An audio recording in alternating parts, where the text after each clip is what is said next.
अस्सलामुअलैकुम नाजरीन, मैं हूं आपकी मेज़बान रिदा फातिमा और आप देख रहे हैं जुर्म कहानी, वो प्रोग्राम जहां सच्चाई चीख चीख कर बोलती है और खामोशी मुजरिमों की सबसे बड़ी साथी बन जाती है।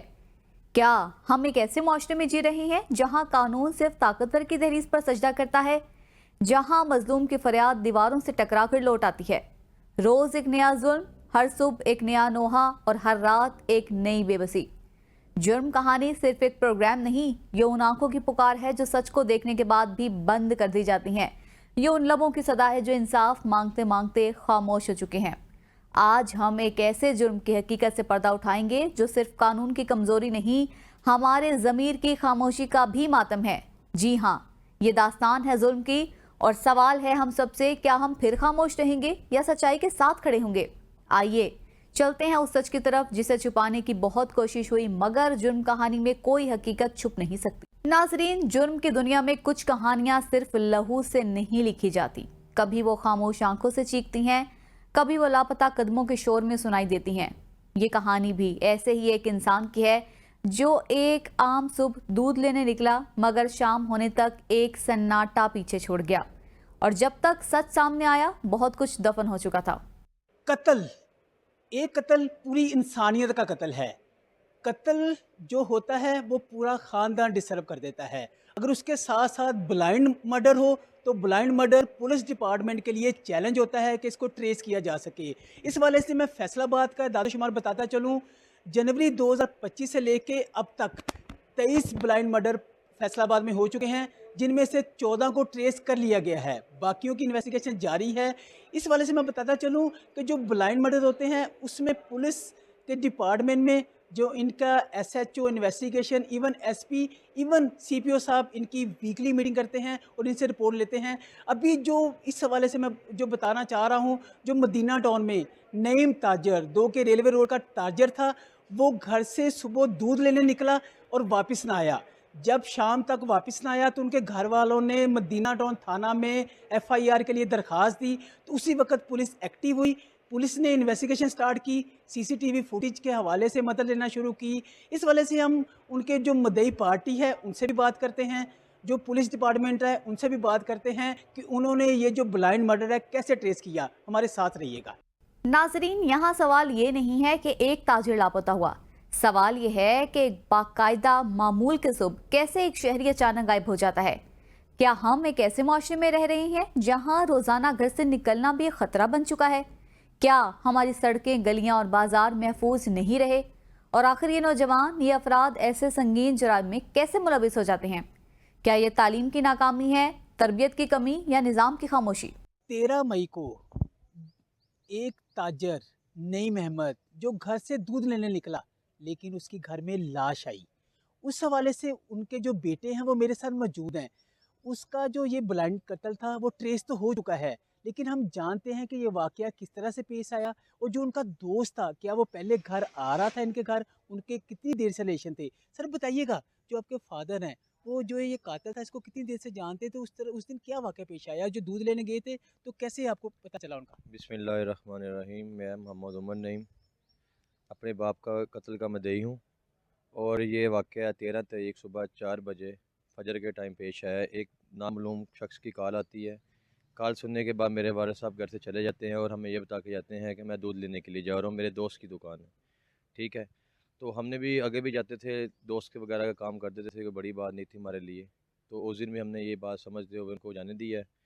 लेकिन वो कॉल दूध वाले की नहीं थी, लेकिन ये जो मुजरिम है इसकी कॉल थी, जो हमें तहकीक के बाद पता चला है। कॉल सुनने के बाद ये जब चले गए हैं तो सुबह तक जो है ना, हम बिल्कुल, हमें नहीं पता था कि ये इनके साथ क्या वाक़या पेश आया है। हम अपने रूटीन के मुताबिक थे कि चले आधे घंटे घंटे तक घर आ जाएंगे। लेकिन जब ना आ सके, सुबह 8-9 बजे जब सब उठे हैं, हरकत में आए हैं कि वाले साहब कहाँ पर गए हैं। आगे भी सुबह 9 बजे उनको जो दोस्त थे ना उनके, जो जिनका कह के गए हैं, उनको लंच वगैरह देने के लिए जाते थे, क्योंकि हमारे फैमिली मेम्बर था वो। तो उनका आना जाना भी था, कोई मसले वाली बात नहीं थी। तो हमने कहा शायद सुबह जो है ना फिर उनको लंच देने के लिए गए हुए हैं। लेकिन जब तहकीक की, नंबर मिलाया, कॉल की, लेकिन रब्ता ना हो सका।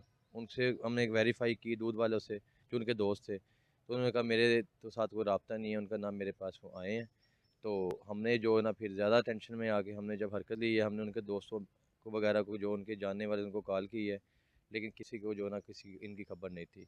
एक मशकूक नंबर था जो कुछ दिन पहले, कुछ अरसा पहले कॉल वगैरह रात के टाइम आती थी, अगर हम घर में उसका कॉल अटेंड करते लेकिन बोलता नहीं था।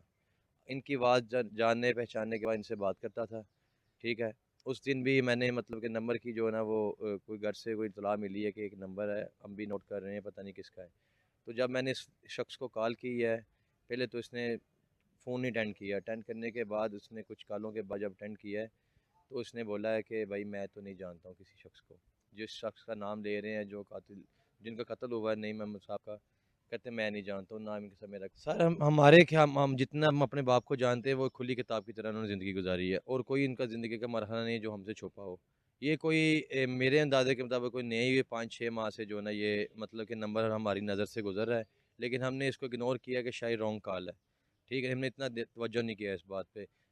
और उसके बाद ये जो ना, उससे पहले ना कभी हमारे किसी जानने वाले ने इसको देखा है, ना ही इससे किसी का जिक्र हुआ है। ये सिर्फ एक छुपा हुआ इंसान था।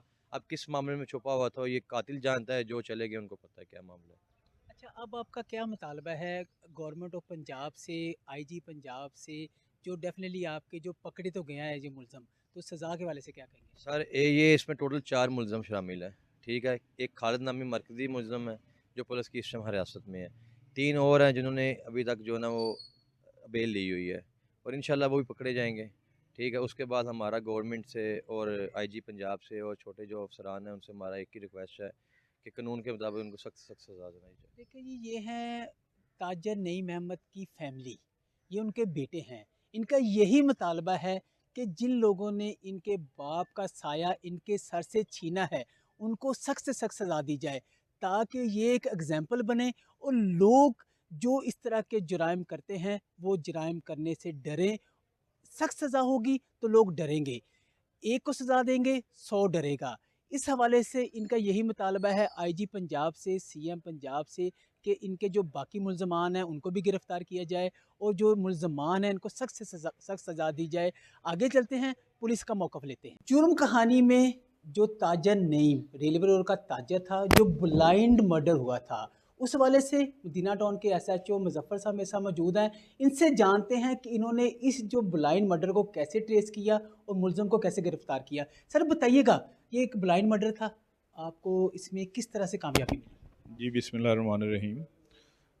ये मोरखा 13/5/25 का इंसिडेंट है। 13/5/25 को जो अगवा हुआ है ताजिर नईम साहब, उनके बेटे हमारे पास आए।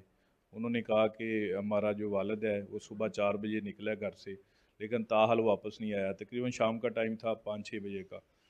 तो वो कहते हैं कि हमें शक है कि किसी ने अगवा कर लिया है। तो उनसे एप्लीकेशन लेते हुए फौरी एफ़आईआर का अंदराज किया जी। एफ़आईआर के अंदराज के बाद मुगवी जो हैं नईम साहब, उनके नंबर का सीडीआर लिया और कैमरे जो हैं वो चेक किए गए, ठीक है। कैमरे के ज़रिए से चेक किया कि वो मतलब किधर को जाते हैं या उनको कोई लेके जाता है या क्या इशू है, और उनके सीडीआर लिए। सीडीआर में जो हमें सस्पेक्ट नज़र आए, उस पॉइंट ऑफ व्यू से फिर जो इसमें मेन मुलज़म है खालिद को पकड़ लिया। पकड़ के उसके इंकशाफ पे जो उसकी डेड बॉडी है नईम साहब की, वो भी बरामद की। बरामद करने के बाद वो हमारे पास रिमांड जिस्मानी पे हैं, और इंशाल्लाह इसको भरपूर तरीके से तमाम तरह एविडेंस को कलेक्ट करते हुए इसको प्रॉपर तरीके से हम चलान करेंगे, ताकि जो इसने जुर्म किया है उसकी इसको सज़ा मिल सके। देखिए, ये है एसएचओ मदीना टाउन मुज़फ़्फ़र। इनका यही कहना है कि ये जो ब्लाइंड मर्डर था, इसको हमने टेक्निकल जो ज़राए थे बुरे कार लाए, हमने सीसीटीवी फुटेज की हेल्प ली, इस वाले से हमारे जो रिसोर्सेज थे उनको एक्टिव किया। इस वाले से हमने 24 आवर में जो कि मर्डर था उसको गिरफ़्तार किया। इसके हवाले से जो चलान हो चुका है, जो बाकी इन्वेस्टिगेशन है वो भी जारी है। इसको उनका यही कहना है कि सख्त से सख्त सज़ा दी जाएगी। फैसलाबाद में 1 जनवरी से अब तक 23 ऐसे ब्लाइंड कत्ल हो चुके हैं, यानी 23 जिंदगियां, 23 घर, 23 कहानियां, जिनका अंजाम सन्नाटा था। इनमें से सिर्फ 14 के चालान मुकम्मल हो चुके हैं और बाकी अभी भी इंसाफ के मुंतज़िर हैं। सवाल ये है कि क्या हमारा निज़ाम इंसाफ इतना फाल ही नहीं है? क्या हमारी सिक्योरिटी एजेंसी सिर्फ कार्रवाइयाँ करती हैं या जराइम को रोकने के लिए भी हिकमत अमली रखती हैं? क्या हम इतने बेबस हो चुके हैं कि रोज़ाना की ज़िंदगी भी एक जुए के मुतरादिफ हो चुकी है? नईम का केस हल हो गया, मगर ऐसे कितने नईम रोज़ाना गुम हो रही हैं और कितने वापस ही नहीं आते? ये वक्त है सिर्फ इंसाफ करने का नहीं, बल्कि उस सोच को बदलने का जो इन जराइम को जन्म देती है। मुल्तान में थाना कादरपुर रां के इलाके गौसवाला पर मकामी ज़िम्मेदार को रात की तरीकी में गोलियां मार के कत्ल कर दिया जाता है। ये एक अंधे कत्ल की वारदात होती है जिसे पुलिस पेशा वराना सलाहियत और जदीद टेक्नोलॉजी की मदद से चंद दिनों में ही ट्रेस कर लेती है। ये वाक़या किस तरह पेश आया, मकामी ज़िम्मेदार को किस तरह कत्ल किया गया और इसके पीछे क्या हकीकत थी और जो मुल्ज़मान गिरफ़्तार हुए हैं पुलिस की कस्टडी में हैं, पुलिस ने उनको दौरान तफ्तीश क्या किया, उन्होंने एतराफ़ जुर्म किया है। हमारे साथ बात करने के लिए SHO कादरपुर रामा मोहम्मद अली जज़दानी साहब मौजूद हैं। उनसे जानते हैं कि मुकम्मल तफसीलात क्या हैं। सर बताइएगा कि ये एक अफसोसनाक अंधे कत्ल की वारदात थी, आपने बड़ी महारत के साथ इसको ट्रेस किया है, इसके बैकग्राउंड स्टोरी क्या है और मुल्ज़मान ने क्या एतराफ़? जी अस्सलाम वालेकुम। आप शुक्रिया, आप तशरीफ़ लाए। ये 8 जून का वाक़या है। तो रात को तकरीबन 10 बजे करीब हमें इतला मिलती है कि गौसाबाद में ना एक कत्ल हो गया है गौसवाला में। तो मैं और मेरा तफ्तीशी उस टाइम वही सब इंस्पेक्टर मौके पे मौजूद थे यहाँ थाने। तो हम यहाँ से इकट्ठे रवाना हुए। फ़ौरन जब हम वहाँ पहुँचते हैं क्राइम सीन पर, तो क्राइम सीन को बड़ी भयानक सूरत हाल होती है। रिपीटर के फायर लगे हुए थे बंदे को, और उसका ऊपर वाला हिस्सा सर पे फायर थे, उसका ब्रश लगा हुआ था और एक सीने में ब्रश था। तो लामाला उस कंडीशन से ज़ाहिर तो होता है भाई किसी ने कुछ दुश्मनी की बिना पर यह कत्ल किया, जैसे कुछ ज़ाती दुश्मनी हो। तो बातें तो वही हैं जो हमारे अफसरान बाला बताते हैं कि 3 चीज़ें होती हैं, जन ज़र ज़मीन वजूहात, यही होती हैं। तो हमने इस पहलू पे वर्क शुरू कर दिया, क्योंकि ये गैर शादीशुदा शख्स था। कासिम जो था 47 ईयर इसकी एज थी, 14-15 एकड़ इसकी ज़मीन थी, साथ इसकी एक वो दाश्ता समझ लें वो करीब रिहाइश पजीर थी। हमें शक था भी शायद उसने कुछ जायदाद के सिलसिले में इसको कत्ल ना कराया हो। पहले हमने उनको अरेस्ट किया, इंटेरोगेट किया, फिर हम वही जायदाद वाला इशू हमारे जहन में खटक रहा था भी जायदाद ही हो सकती है इसके पीछे, और मोटिव कोई नहीं है। तो फिर हमने इनके फैमिली के मुख्तलिफ लोगों की CDRs ली। तो जब हमने CDR पे वर्क किया तो उसमें से एक मशकूक नंबर निकला। तो उस मशकूक नंबर को हमने ट्रेस किया। तो पहले हमने इमरान नामी एक शख्स को गिरफ़्तार किया जो कि इसके करीबी रहता था, अजीज़ नहीं था, करीब रहता था, मुजारे था किसी का, वो भी कौम कर रहा था। जब हमने उसको इंटेरोगेट किया तो उसने बताया कि वाकई मेरा रब्ता था एक शूटर के साथ, तो इसका भतीजा है वो इसमें इन्वॉल्व है, इसको मराने में। हदीद उसका नाम था। तो वो हदीद ने मेरे ज़िम्मे लगाया, मैंने फिर आगे शूटर से रब्ता किया, फिर हम तीनों की मीटिंग हुई। उसके बाद हमारे 28 लाख में मामला तय भी हुए, लेकिन हमने एडवांस कोई रकम नहीं दी थी कि कत्ल के बाद जैसे हालात बेहतर होंगे हम आपको पेमेंट कर देंगे। तो इस तरह फिर हमने इमरान को जब गिरफ़्तार किया तो उसके बाद फिर हमने नेक्स्ट हमारा जो टारगेट था वो अपना दूसरा इमरान था, उसका नाम भी इमरान ही था, शूटर जो था। फिर हमने शूटर को अरेस्ट किया। तो शूटर ने जब उसकी तफ्तीश की तो वो मान गया कि वाकई ये कत्ल मैंने किया है, और ऐसे ऐसे हमारे 28 लाख में डील हुई थी। तो उसके साथ एक लड़का था कमर कदीम, ये बाइक पर आए थे दोनों। वो कमर जो था वो बाइक पर खड़ा रह गया। इसको निशानदेही उसी इमरान ने की थी जो वहाँ मौके में मौजूद था, भाई ये अपने कमरे में इस टाइम सोया हुआ है। तो इसने आया तो इसने रिपीटर के ब्रस्ट मारे और ये फ़ौरन दोनों निकल गए। तो उसके बाद फिर हमने हदीद को भी गिरफ़्तार कर लिया, फिर हमने कमर को भी गिरफ़्तार कर लिया। चारों इसके मुल्ज़मान गिरफ़्तार हैं और इनसे वेपन बरामद हो चुके हैं। जो रिपीटर था वेपन इनका वो भी बरामद है, और इनको हमने तकरीबन हवाला जुडिशल भिजवा दिया लिख पढ़ करके ना, और सही इंशाल्लाह ये कैफरे किरदार तक पहुँचेंगे और इनको सज़ा मिलेगी। सर जैसे कि आपने बताया कि उसका भतीजा इसमें इन्वॉल्व है, तो ये ज़रूरी ज़मीन है, ये कितनी मालियत की ज़मीन होगी? ज़मीन के लालच में ही आकर उसने इसको कत्ल करवाया है। और जो पेमेंट की इनकी डील हुई थी, को तरीरन डील थी या ज़बानी कलामी डील थी? वो ज़बानी कलामी थी, ज़बानी कलामी थी। जो ये दोनों इमरान ही आपस में दोस्त थे, तो एक दूसरे पर ट्रस्ट कर गए, ठीक है ना। तो वो ट्रस्ट में आके उसने फिर कत्ल कर दिया। पहले उसको मतलब मनाते रहे वो बकौल उसके कि मैं जी एग्री नहीं था, लेकिन ये तो ऐसे बातें होती है ना। मतलब जब उसे रकम की लालच दी कि तो 28 लाख में उसने, लेकिन इतने भयानक अंदाज में कत्ल करना कुछ आम बंदा नहीं कर सकता। लामाला उसका कोई चाहे उसका बैकग्राउंड ऐसा नहीं होगा, लेकिन वो शूटर जहनीत थी तो उसने ऐसा कत्ल एकदम उसने किया है। ये जो शूटर है इसने पहला कत्ल किया है या इससे पहले भी इसका कोई क्रिमिनल रिकॉर्ड सामने आया? क्रिमिनल रिकॉर्ड इसका नहीं है पहला, लेकिन उसके इस कत्ल के बाद इसने मती तल में भी फायर मारे थे रिपीटर के। वो थोड़ा सा वो हम उस एंगल पे भी काम कर रहे थे, हमें पता लगा भी एक रिपीटर के साथ फायर लगे हैं, औरतों को भी फायर लगे हैं, गाय को भी फायर लग गए हैं। तो हमारे ध्यान में वो चीज़ खटक रही थी कि ये वही रिपीटर इधर भी इस्तेमाल हो रहा है, रिपीटर उधर भी इस्तेमाल हो रहा है, और वो भी हमारा शक ठीक निकला। उस वारदात में भी ये मुलविस है।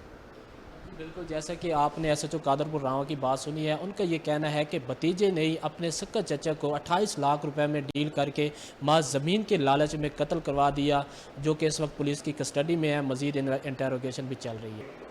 47 साला गैर शादीशुदा कासिम को उसके अपने ही कैटल फार्म में मुल्ज़मान की जानिब से फ़ैर करके कत्ल कर दिया जाता है। इस केस को पुलिस ने कैसे ट्रेस किया, मुल्ज़मान कैसे गिरफ़्तार हुए और उस कत्ल में उसका अपना ही भतीजा मुलविस निकला है, बात करने के लिए हमारे साथ इस केस के तफ्तीशी ऑफिसर वहीद साहब मौजूद हैं। उनसे जानते हैं। सर, बताइएगा कि आपको कत्ल की इतला कैसे मिली और आपने मुल्ज़मान को कैसे ट्रेस किया और ये सारा वाक़या जो है ये कैसे पेश हुआ? 15 की कॉल हुई, मैं मौका पे गया, वहाँ देखा तो डेड बॉडी पड़ी थी। हमने मौका मुलाजा किया, उसे पोस्टमार्टम के लिए भिजाया। फिर हमने जदीद टेक्नोलॉजी और मेहनत से इस केस मुल्ज़मान को ट्रेस किया। तो इस कत्ल की वजह ये बनी कि मकतूल का एक भतीजा था। मकतूल की ज़मीन 14 बीघे थी। क्योंकि उसका चचा कुआरा था, गैर शादीशुदा था, उसने एक बच्चे को पाला हुआ था। तो भतीजे के दिल में ये लालच था कि अगर ये मेरा चचा मेरी ज़मीन कहीं उसके नाम ना लगवा दे, इसलिए उसने अपने ही मुज़ेरे इमरान के साथ हम सलाह मशवरा होके एक शूटर को तलाश किया। तो उन्होंने शूटर को बुलाया, 28 लाख रुपया तय हुआ। शूटर आया, उसने उसका मर्डर कर दिया। तो हमने जदीद टेक्नोलॉजी की वजह से और मेहनत करके दिन रात जाग कर इस मर्डर को तलाश किया। क्योंकि रात का वक्त था, 10 बजे थे, बिल्कुल ब्लाइंड मर्डर था, ना किसी ने देखा ना किसी को पता। तो इसलिए हमने मेहनत की, इस वजह से ये मर्डर ट्रेस हुआ। मुल्ज़मान आपकी कस्टडी में हैं, गिरफ़्तार हो चुके हैं। उन्होंने एतराफ़ जुर्म किया है। तो उन्होंने जो 28 लाख रुपए फ़िक्स किए थे शूटर के साथ, क्या वो पेमेंट अदा हो चुकी थी या अभी उन्होंने अदा करनी थी? क्या सारे मामला अभी तक अदा नहीं की थी, क्योंकि उन्हीं मुल्ज़मान ने वही ज़मीन बेचकर शूटर को देने थे कि जब इसे मार देंगे, इसकी ज़मीन बेच देंगे तो आपको पैसे दे देंगे। पैसे अभी नहीं दिए थे। बिल्कुल, जैसे कि आपने वही सब की बात सुनी है। उनका ये कहना है कि भतीजे ने ही ज़मीन के लालच में आकर शूटर हायर किया, उसके साथ 28 लाख रुपए की कीमत तय की गई ताकि वो उसको रास्ते से हमेशा के लिए हटा दे और कत्ल करने के बाद उस अपने चचा की ज़मीन जो है वो अपने पास नाम करवा के उसको सेल करके उसको 28 लाख रुपए देने का वादा किया गया था। मुल्ज़मान जो हैं वो पुलिस की कस्टडी में हैं और मज़ीद जो है उनके साथ कानूनी कार्रवाई की जा रही है। नाजरीन, यहाँ लेंगे एक ब्रेक और ब्रेक के बाद फिर हाजिर होंगे, तो हमारे साथ रहिएगा क्योंकि जुर्म कहानी अभी बाकी है।